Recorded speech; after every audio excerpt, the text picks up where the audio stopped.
are we? We're good. We're good? All right, let's call the meeting to order. We've got roll call electronically, so the first item on the agenda after that is approval of the agenda. You all have the agenda in front of you. Are there any additions, corrections, or modifications? Hearing none, is there a motion to approve?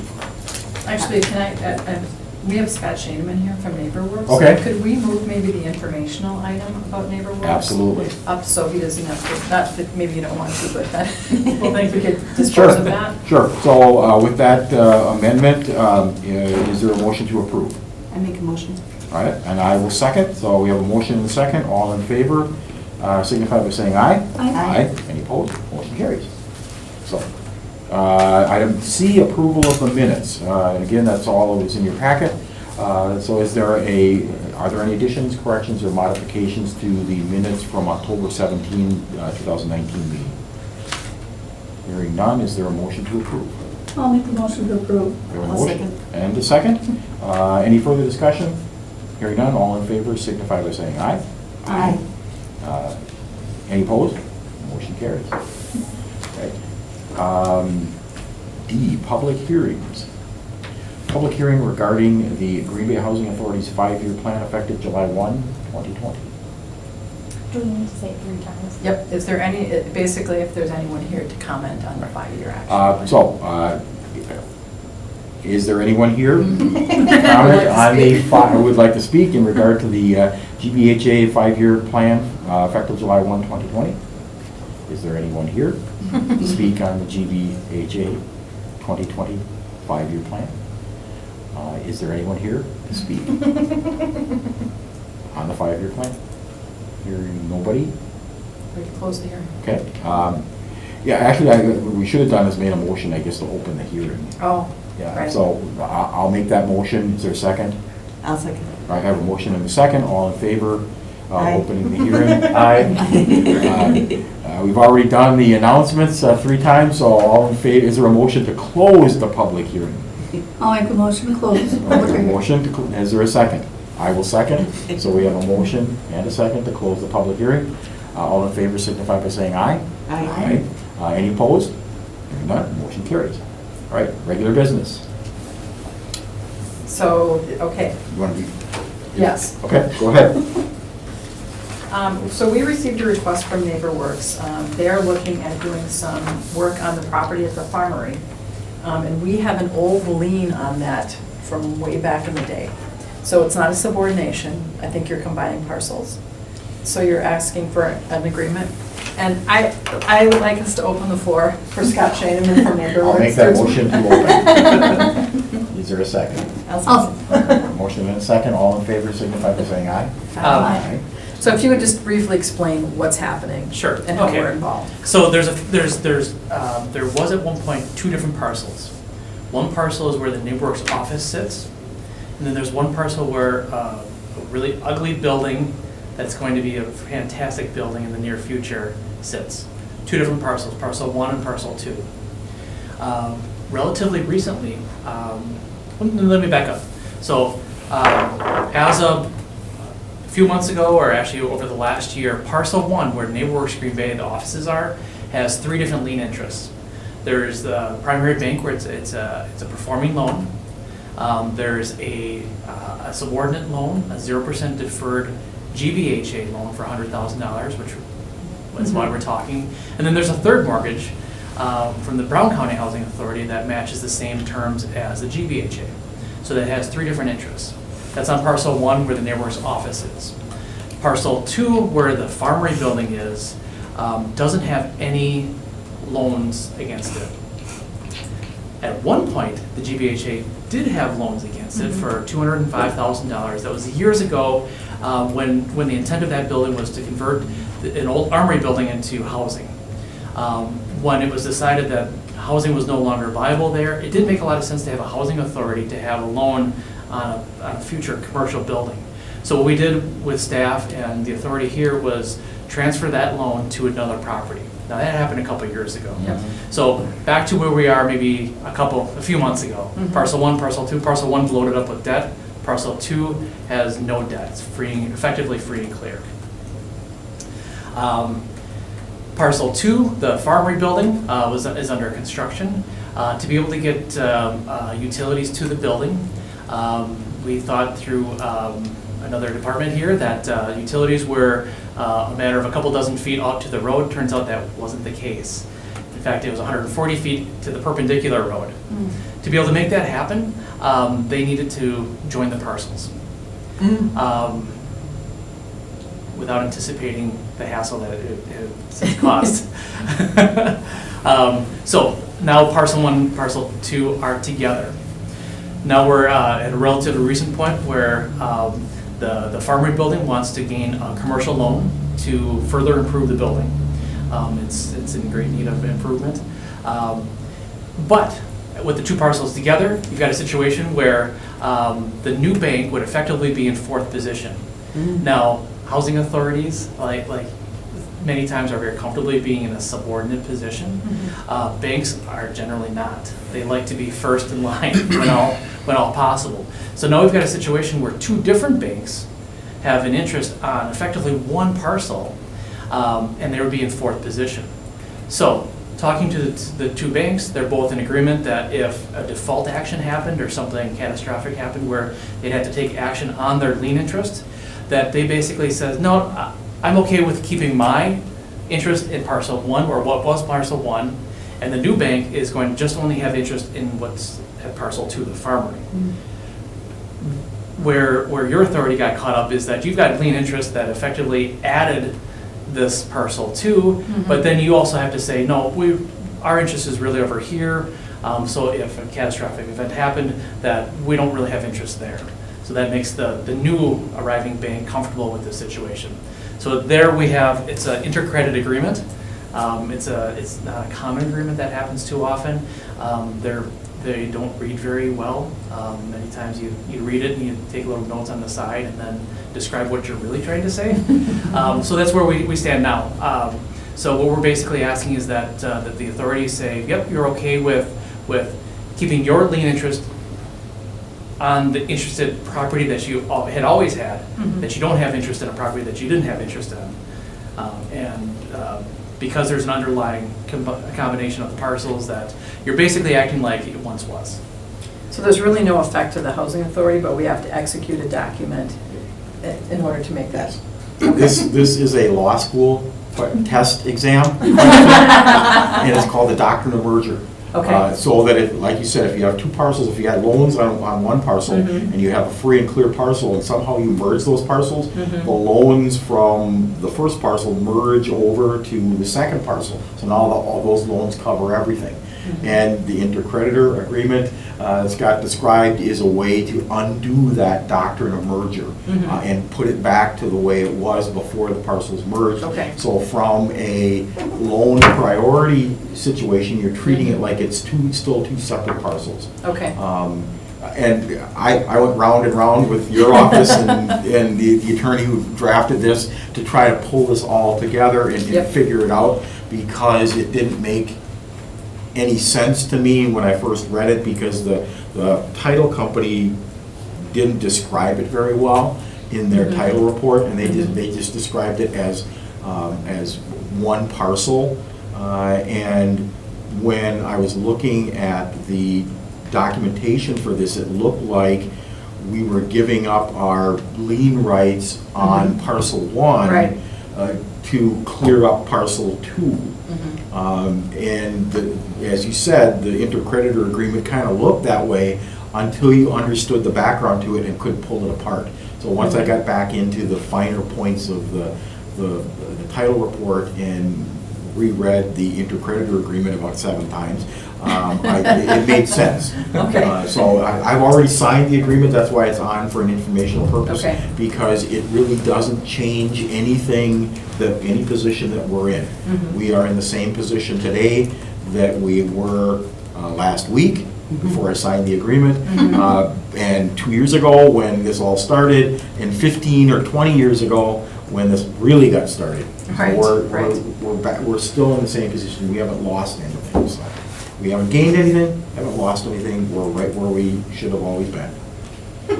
Perfect. Could I ask a question? This is just from, sometimes the tenants in Mesa Manor see the farmery and that stuff on Mhm. there, and we don't understand it. So this is, how is this getting paid back? So that actually was the lien was originally on the NeighborWorks is in front of the Farmery building Uh-huh. on that corner. So our lien originally was happening way back when they first purchased the whole thing. The plan was for that Farmery, that's actually an armory, building to be housing. Mhm. But they since found out that housing, they just can't do it. It's an armory. So to break through the floors and they just, They they tried couldn't to do put it. housing in it, Right. and it was, like, the bottom floor was gonna be parking, if I remember correctly, and then the apartments or the residential area was upstairs. yep, Essentially, the roof is like 4 feet thick of Yeah, concrete. Reinforced concrete. Yeah, that, reinforced yeah. concrete, so there was just no way, and the original plans showed a garage and a stairway going up to each apartment, so they would have had to go through, 3, 4, 5 feet of concrete for each apartment.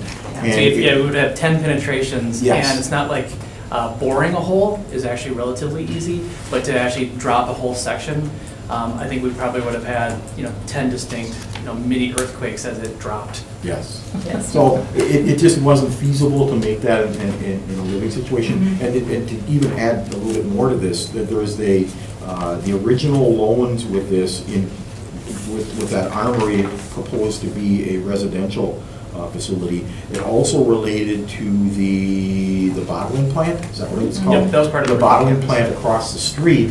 It was the Alloway Bottling Company or Mhm. something. That did get turned into apartments. Mhm. And they thought the same thing was gonna happen with this armory building, and it sat for years and years and years. I mean, they were talking about, this loan was made, the original loans were made back in the early 2000s, like 2001 or 2002, something like that, and it's been carried forward since then.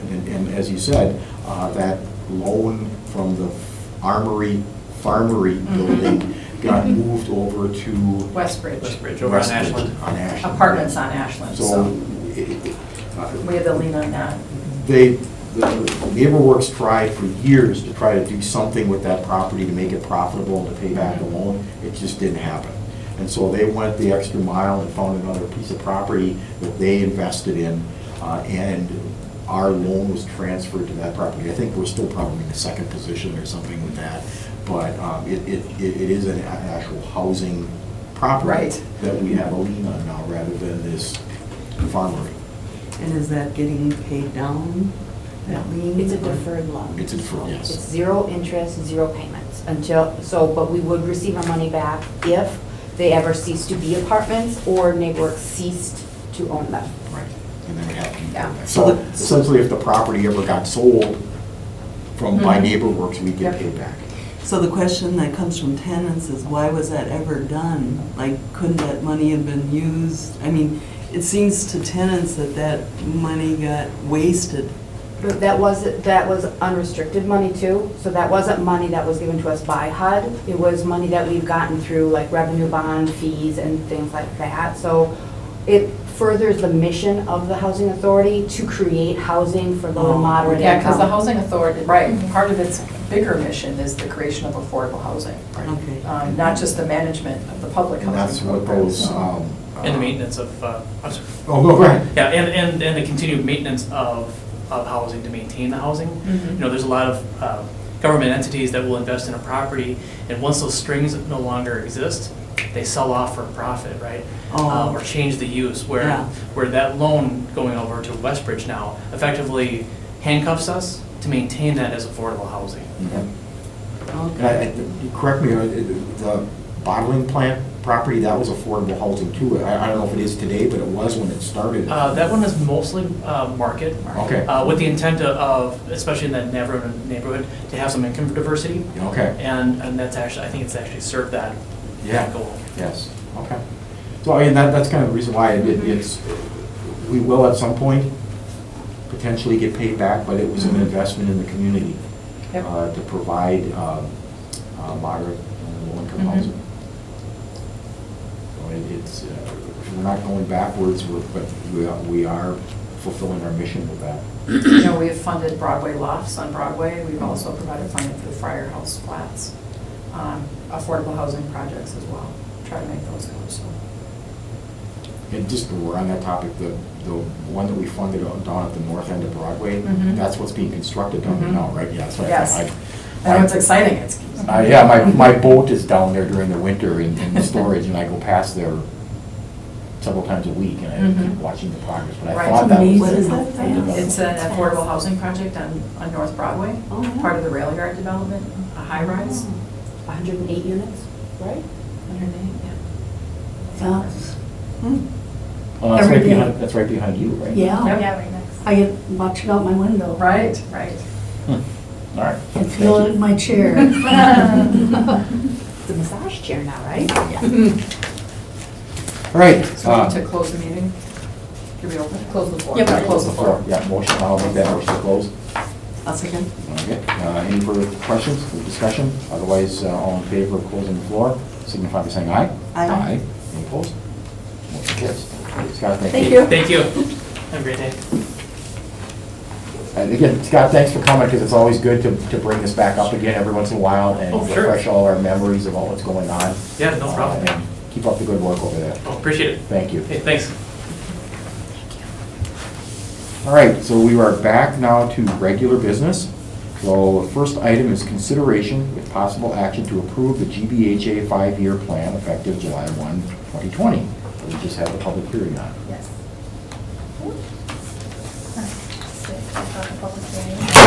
Whoops. I know where there was our.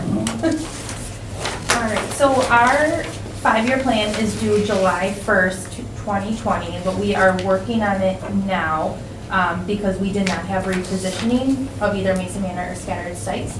So HUD suggested that we submit our 5-year plan early instead of doing a significant amendment to our 2019 annual plan. So that is why it is in here and early.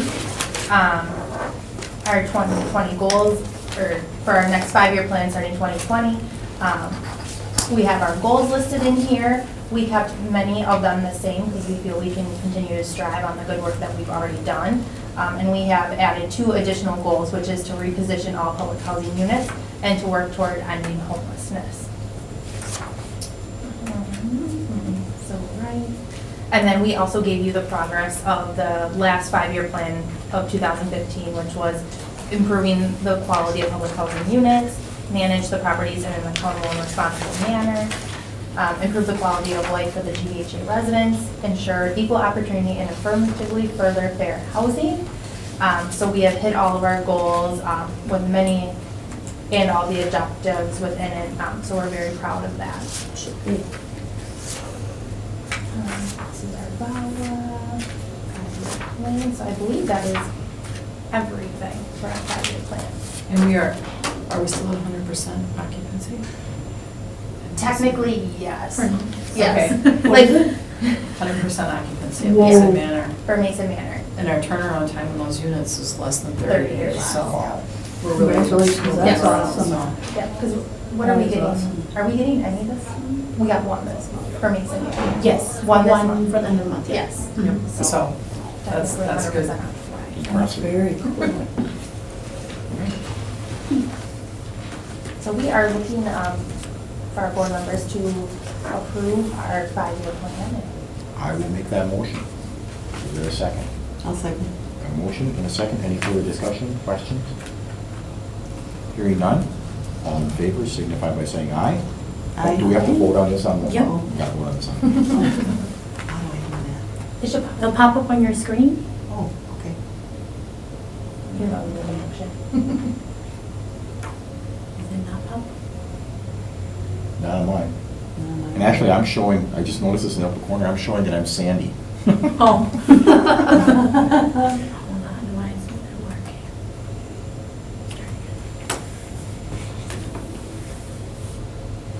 These are all off. There must be a connection issue. That's all right, I can, Just taking all of them? yep. And I can actually vote for you guys on there. It must be a connection issue because when I click on start vote, it should pop up on your screen for you to click yes. So that's okay. If you all say yes, I would just do it for you. All right, so all in favor signify by saying aye. Aye. Any opposed? Motion carries. All right.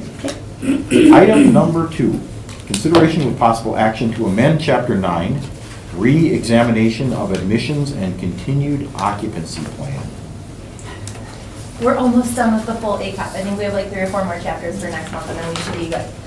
So key changes in this chapter were how to streamline annual re-exams for tenants that have a fixed income, requirements, update for requirements of the annual background check for adult household members, and updates to effective dates when tenant rents are being adjusted. So HUD allows housing authorities to streamline re-exams for people that have 90% or more of their income is from fixed income. HUD allows us to do that, but the Green Bay Housing Authority doesn't necessarily do that. We conduct a full annual re-exam every year because, one, it will just confuse our tenants. So they're used to the packet, they're used to filling out the assets income allowances, and they wouldn't have to submit income, but that's usually the easiest to calculate. They still have to sign all the releases of information, and they still have to support their assets. So in lieu of confusing them, we just do the same packet every single year. That's just kind of the policy that we've taken on.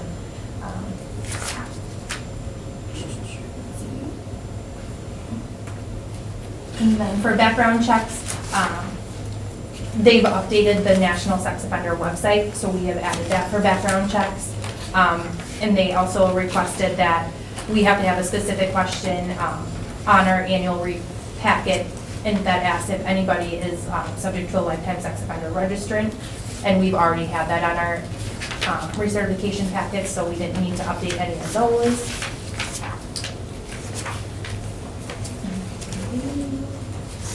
That is the significant changes, so we're just asking that you approve our amended re-examination chapter 9.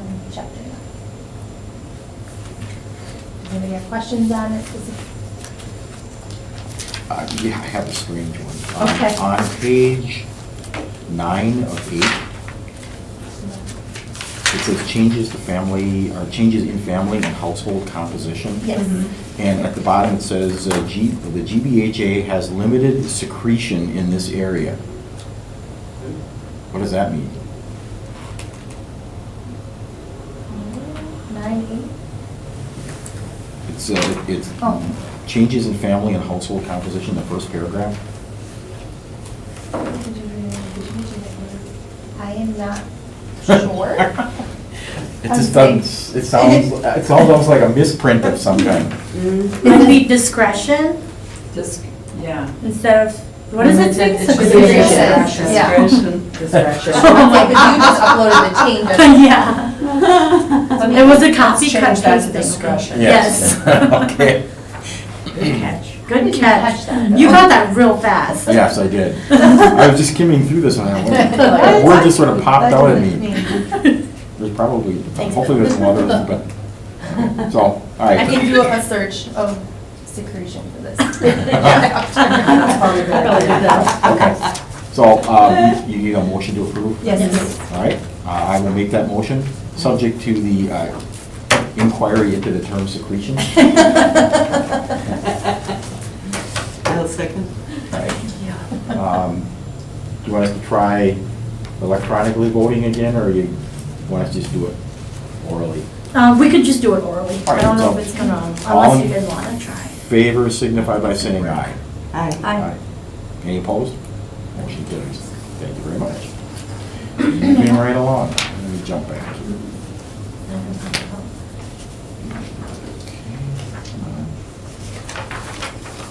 All right, item number 3 under regular business, consideration with possible action to amend Chapter 10, pets, of the admissions and continued occupancy plan. Okay, so also in your packet, so in the HUD world, pets and service animals / emotional support animals are significantly different. So this only applies to pets. That aren't designated. That are Those not two. designated. So specifically at Mason Manor, I would say without having a exact number, 90% of the animals that reside in Mason Manor are either emotional support animals or service animals that would not fit under the pet policy. They are exempt from the pet policy. Wait, say that, 90%? I would say at least 90% Of the animals in of Mason? the animals in Mason Manor. Has it changed that much?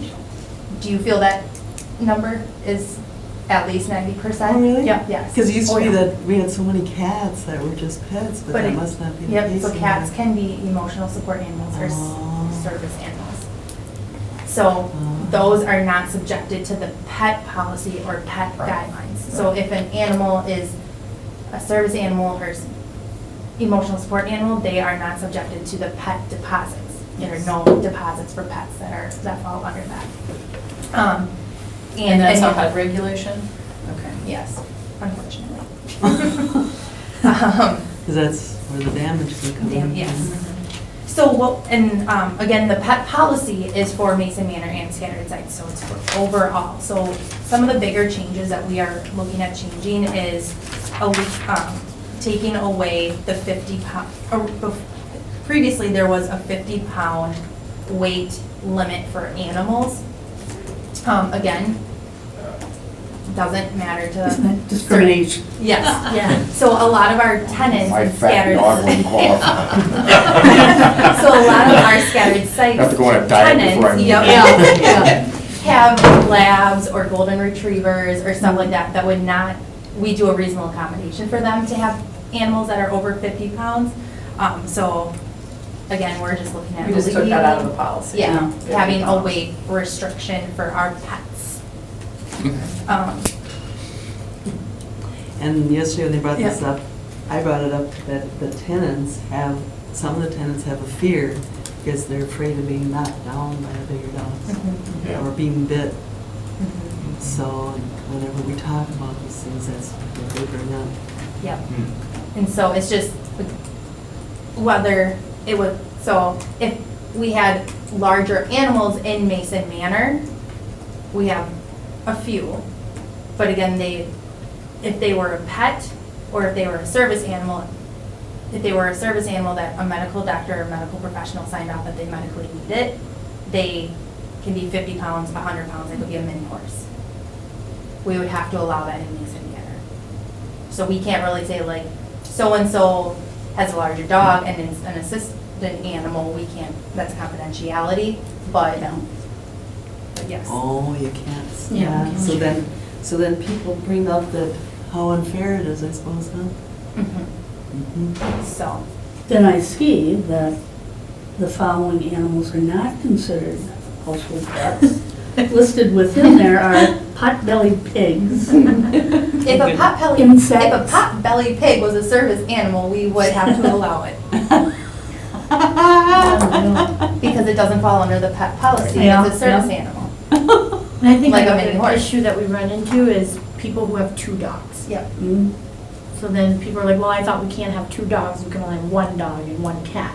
But one dog could be the pet and then the other one could be the assistance animal. Yep.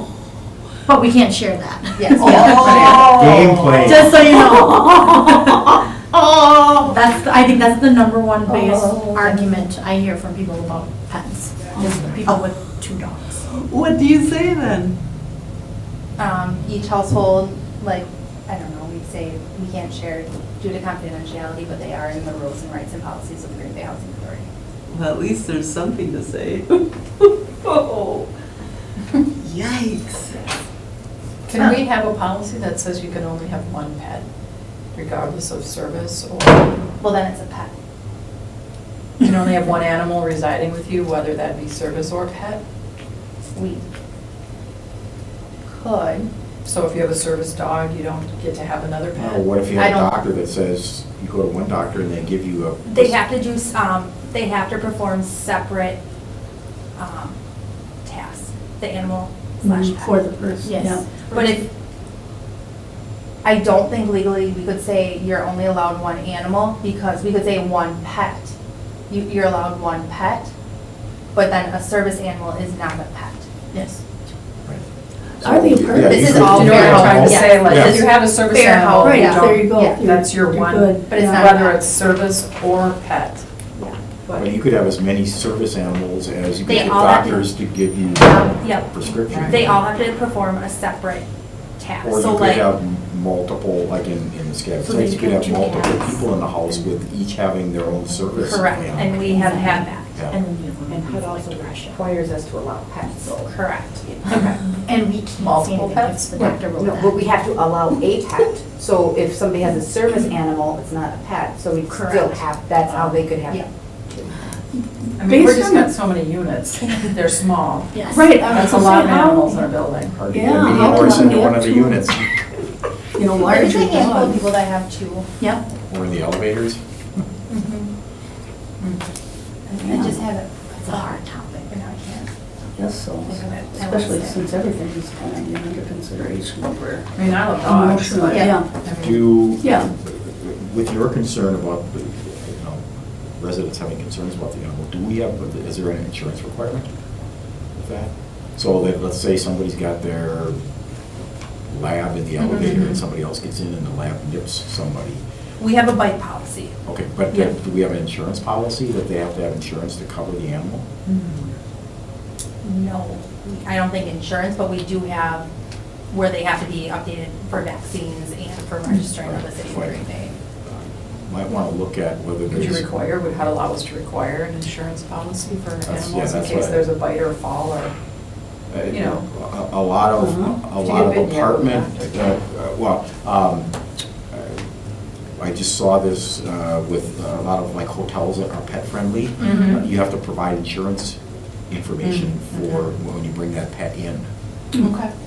So it's something that's becoming more common now, so there is pet insurance out there to cover those things. So if you're traveling, you can even get temporary policy, from what I'm told, you can get temporary policy. So if, you know, like your homeowner policy might cover you in your home if Right. somebody bites, one of your dogs bites somebody in your house. But if you take that dog on the road somewhere, Right.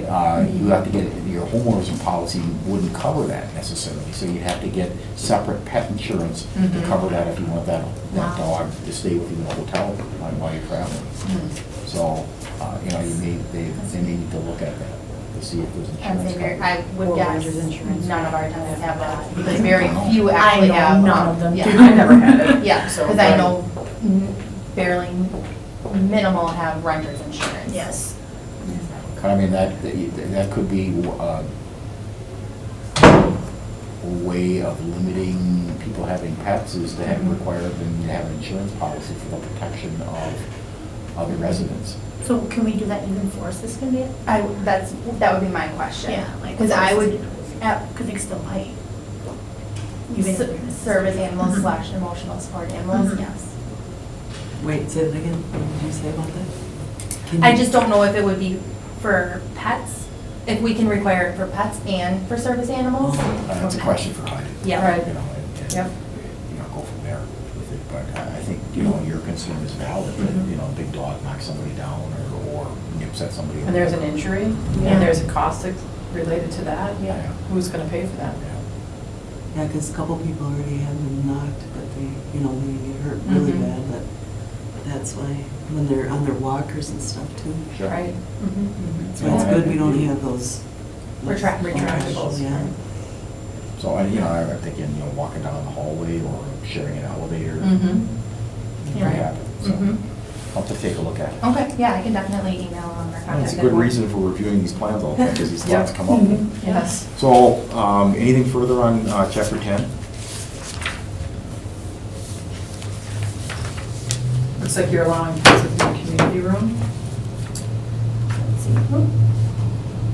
Pets are not correct, especially We're where not food permitted is. within the community room where food is served. Correct. What about service animals? We have to allow Yeah, them. okay. Pets.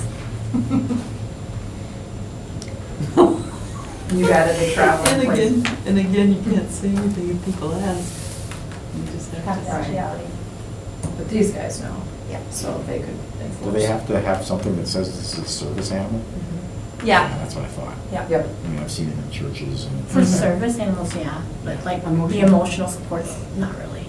They just But have to is say a that- medical professional says. But is the emotional support animal the same as a service? And No. the- No, There are No. different rules and regs for those animals. Not necessarily, not under HUD's eyes.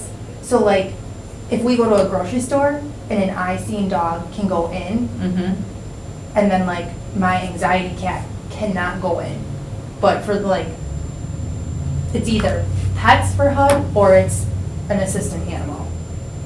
They don't define emotional support different from like a service animal.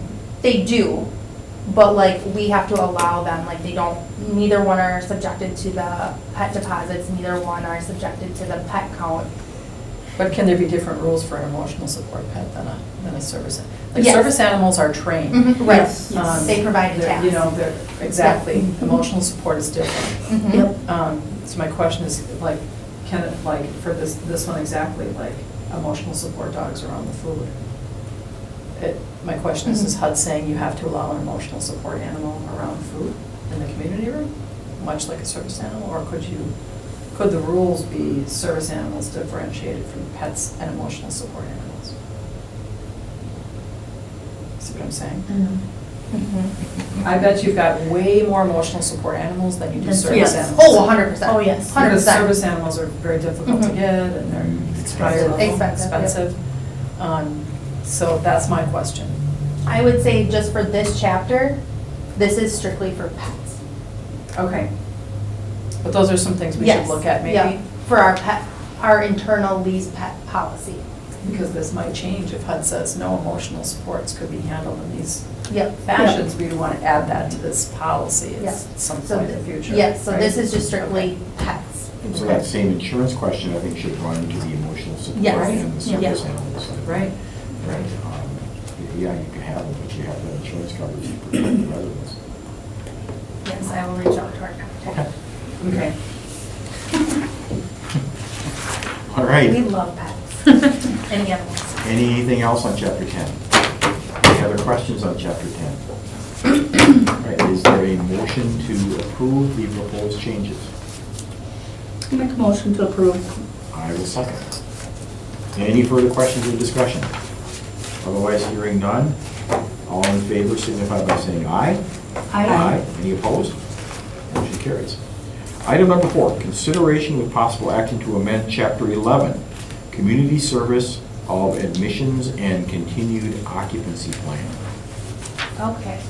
Also in your packet, so the key changes to the community service chapter of our ACOP include switching who is considered an exempt or a required individual. So it doesn't get confusing, it's just very limited amount of people that are actually subjected to the community service requirement. So if you are 62 and older, you are not subjected to the community service requirement. If you are disabled, if you are receiving SNAP benefits, because that's a work-to program, so that's food share.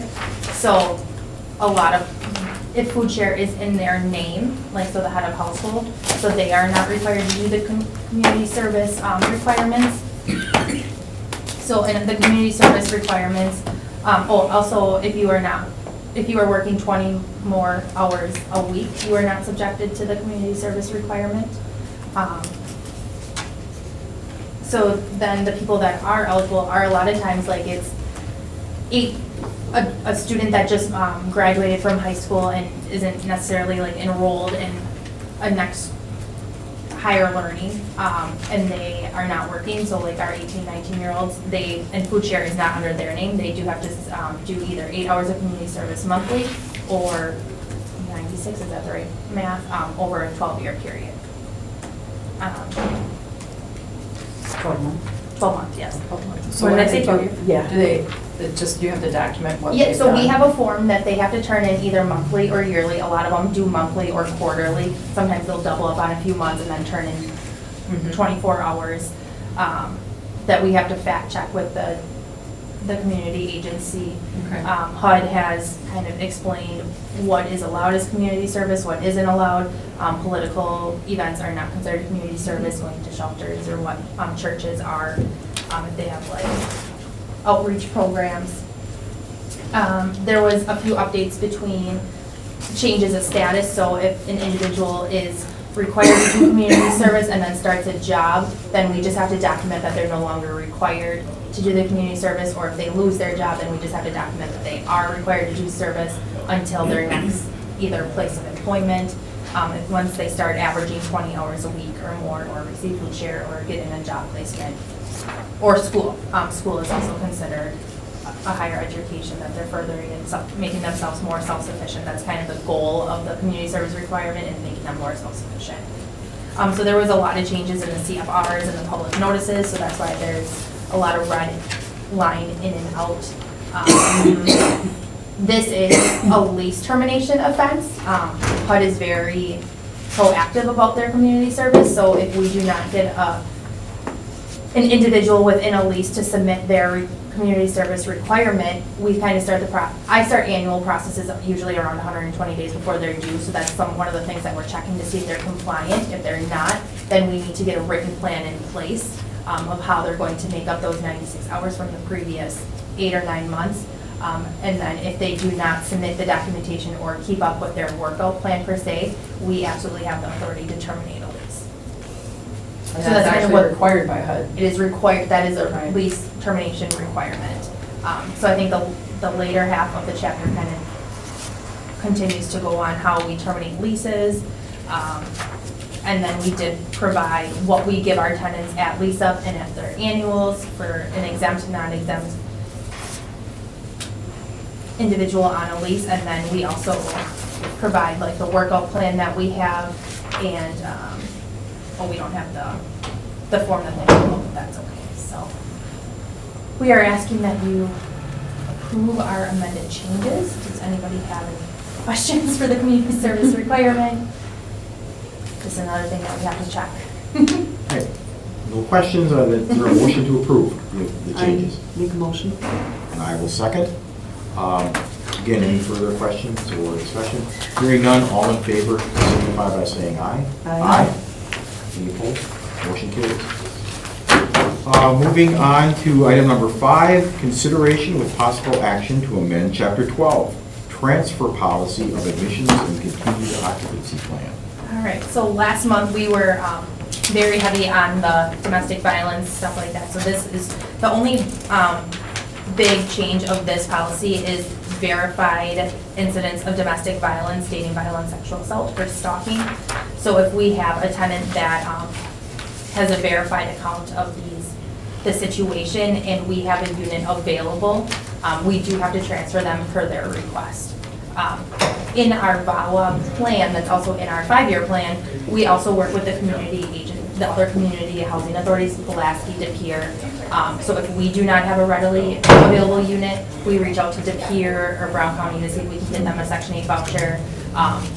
But that was pretty much the biggest change in our chapter, is if we do have a unit available, they would trump any other applicants that we're currently waiting with or Even working homeless? with.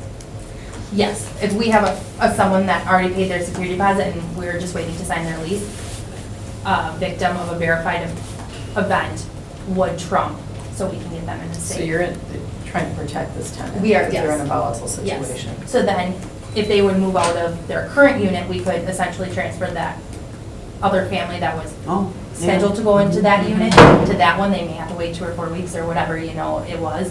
But this is a confirmed action, and if we don't have something available, that's when we kind of work with our community partners to get them in safe. Okay. Do you then help also, like if Pulaski had one, would you? Yes, we are in their Okay. Bow Wow plans, Okay. yeah. Yes, we are in their plans. I think that was really the only only change in this chapter. So we are just asking that you accept our amended changes and. Any additions, corrections, or comments? Otherwise, is there a motion to approve? I make that motion. I'll second. We have a motion and a second. Again, any further discussion? Hearing none, all in favor, signify by saying aye. Aye. Any opposed?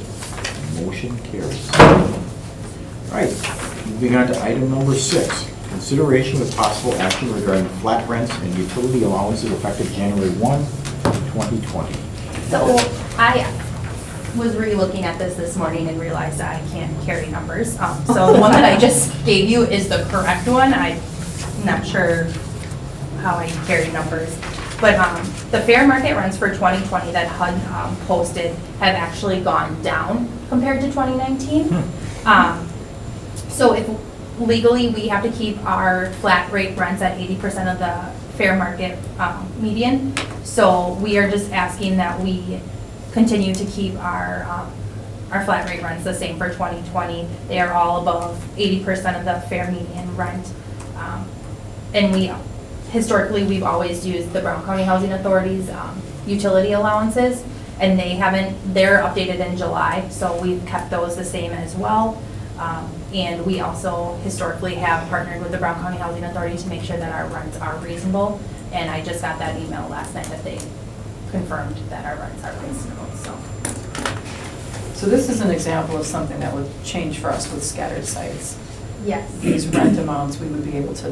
Do 100 to 110% of the fair market rents. Right, compared to just 80%, which gives us that more money coming in from HUD to put towards improving those units. So if you could please accept or. I will make a motion to approve. Is there a second? I second. A motion and a second. Any further question? Otherwise, hearing none. All in favor signify by saying aye. Aye. Any opposed? Motion carries. Thank you very much. All right, now we are on to the informational, and we'll jump to number 2, GBHA bills. I forgot to tell you that there's a magnifying glass required. I'm actually nearsighted, so. Are you? Oh, there you go. It's all in the fine print. If I take them off, I can read just really close. So, they were much bigger on my computer. You just gotta move those, you gotta shrink them. So, the bills are in your packet. There was nothing, fun and exciting, really. Just the same old, same old. Was our roof payment in it? I think part of it And our scattered sites was. I think was probably in there as well. The What was material. done on the roof? The Mason Manor roof. What wasn't done on the Mason Manor roof? So, I think you joined the board after this was originally approved. Yeah. So, That's good. we had leaking by by 821, that corner. I can't remember, I think it's the northwest corner. So when we pulled that up, we had we did a RFB a couple months ago to have Northern pull it up, fix the leakage, but then we found a lot of other issues, like our electrical, our lightning protection, and our masonry underneath. So then everything has been sealed up since. My windows, when it rains hard, it comes from up above and it actually pours in to the apartment. Could that be from the roof? It's from the roof, but I wouldn't say it's leaking, like it's coming inside, like the corners, the water was coming, like penetrating from inside. Yeah. If we get those heavy rainfalls, I'm guessing that the drain on top isn't keeping up, per Okay. se. And so then it comes into the window? Is that happening now? Yeah, still, when it rains really hard, yeah. Are you in the case now? 6. Because it's shocking, I have to actually go get towels. I was gonna write that down and mention it to you, because I actually have to get towels. And it's worse if the rain comes straight at, but Right. then it's like really raining I super wonder if the hard. window's leaking. Our windows are very Yeah. or your windows Reseal actually it. might be open. That's historically the issue. If you've The got one complaints. above? Okay, that's what I wondered, Yeah. because, I always watch for rain and I close mine, but a couple You times I really need to looked out. snap that one up. Yeah. Did you put a work order in for that? Okay, you should do that. Okay. Because we don't want the water Right. coming in, so place a work order and then we'll update that. No, it must be in the November check run, so Okay. we just check. Gotcha. The only thing that really, I think, would stand out is that we paid for a stove again, because we had to get one refunded Yes. because it didn't come in, so that's in here. And then we paid for I believe the remainder of the snow Yep. equipment. Very good. All right, any further questions?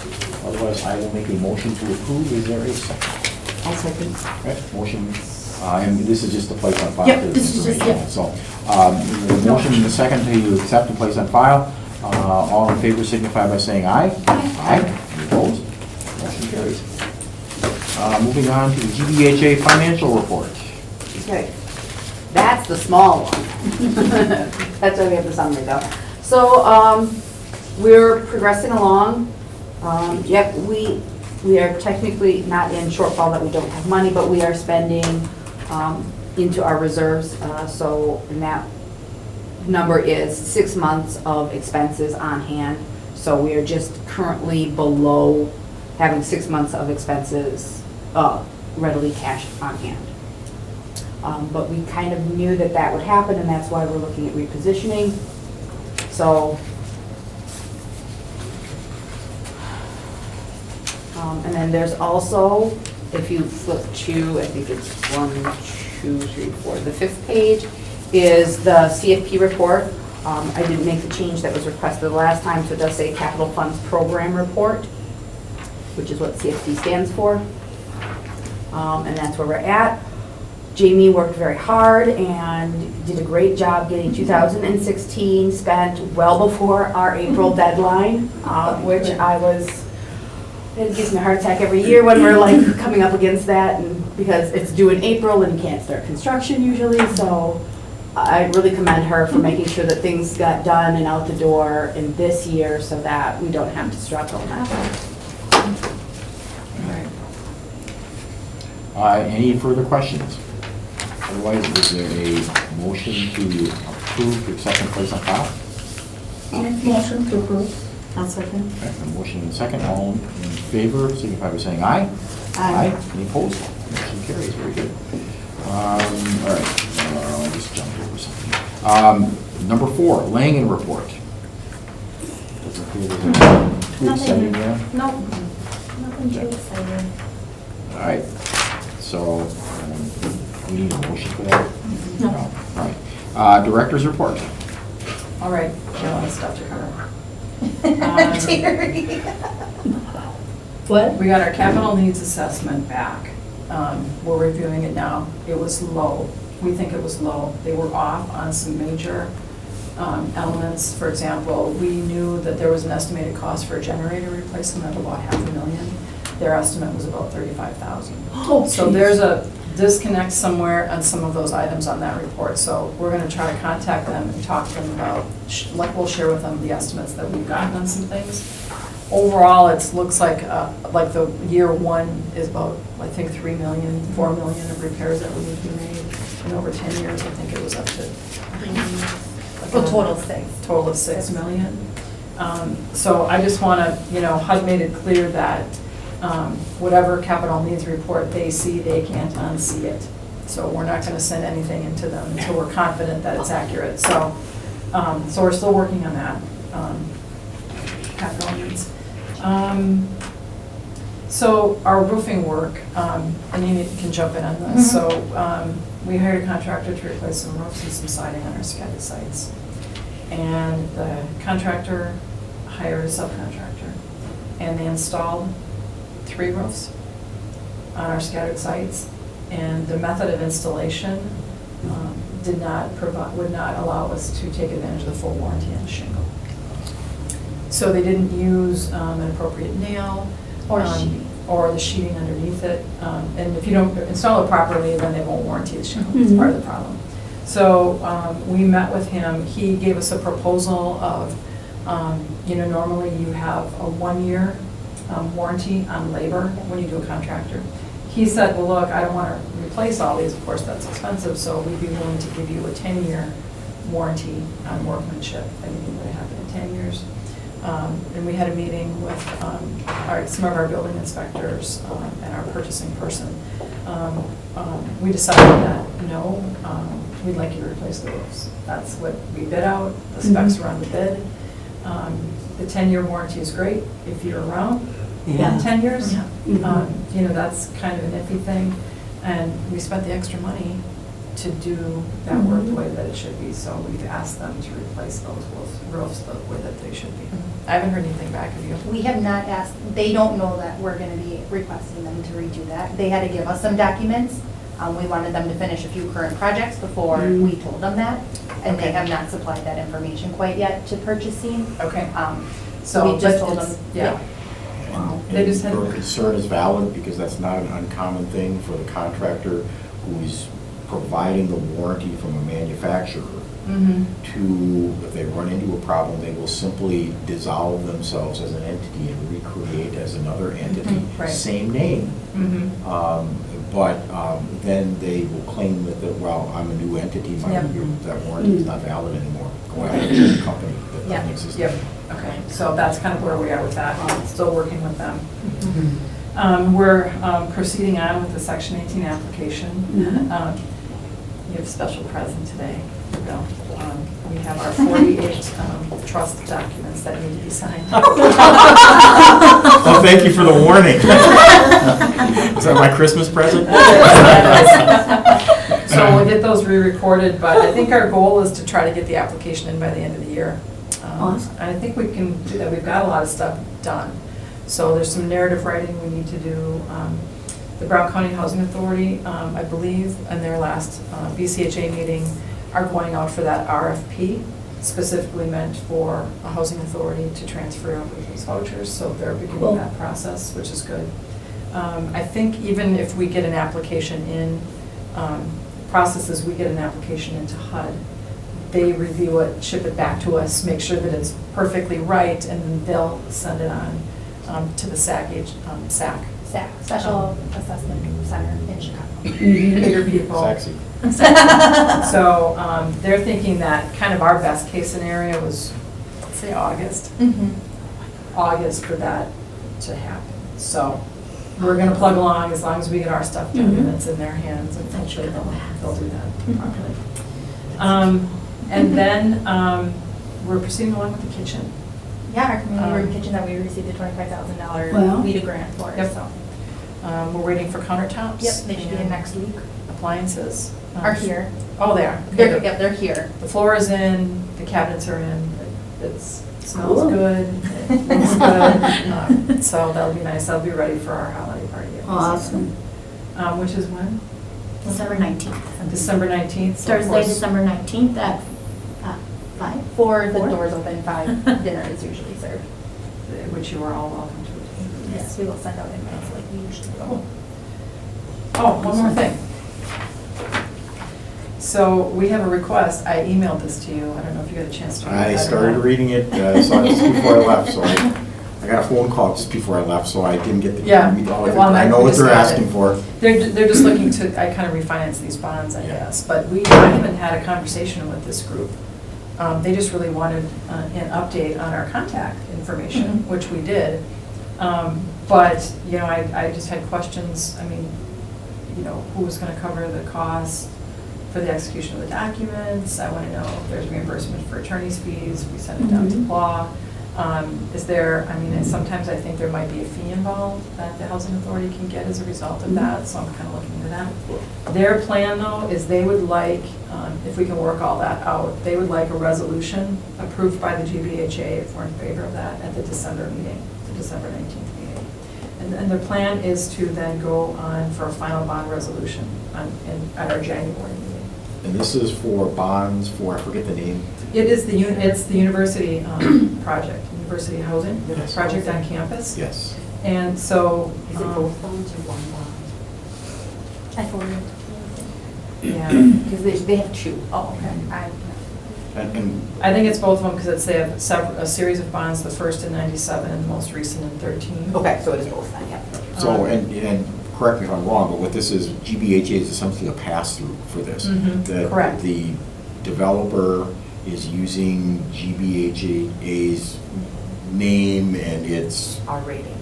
rating to get financing, and also has some tax exempt components to it that allows them to get better financing and better bond rate when they sell the bonds for this project. Mhm. But there's a cost to us in terms of administrative things. There's no financial burden Right. to us, but there's an administrative cost to us. So there's usually some reimbursement. I just did them for Right. Pulaski. It's a couple 0.1% is what we have right now, Yeah. but that I think would be negotiable. Yeah, but the developer paid, in Pulaski's case, the developer paid like you said, the legal fees, the administrative costs in the office, the Right. postage and the meeting requirements and you have to publish notices in the paper and those kinds of things. And Mhm. they covered all of that.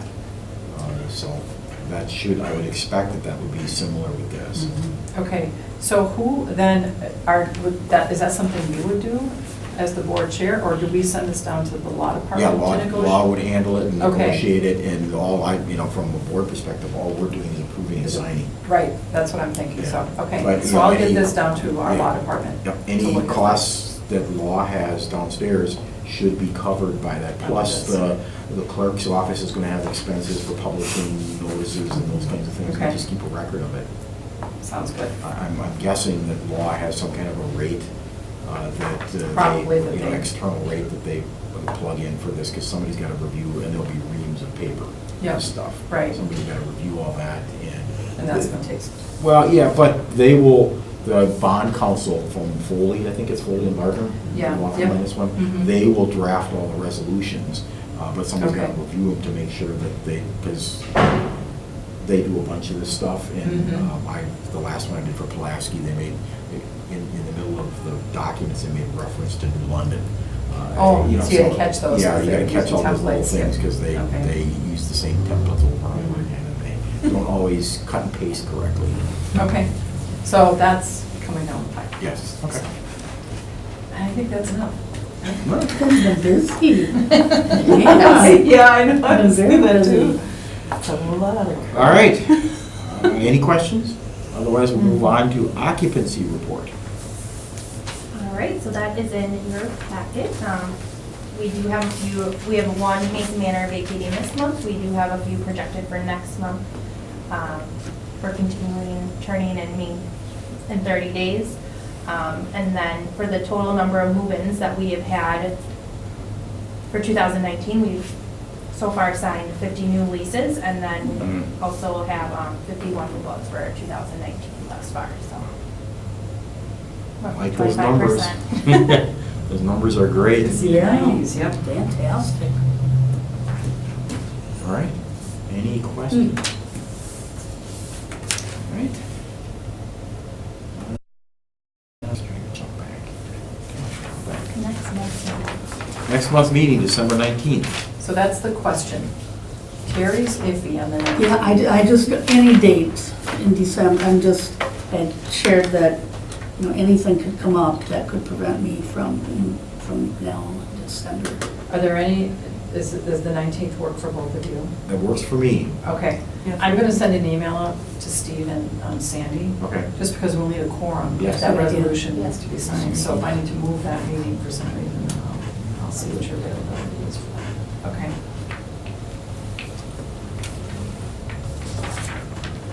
All right. And we're on to item G, adjournment. These items are our 5-year plan. Sure. You guys- Is there a motion to adjourn? I make the motion. Terry's like, let's go. We have a motion and a second. All in favor, signify by saying aye. Aye. Amazed we got through all of it in an hour. We are adjourned. See, I told you, it's just a lot of paperwork.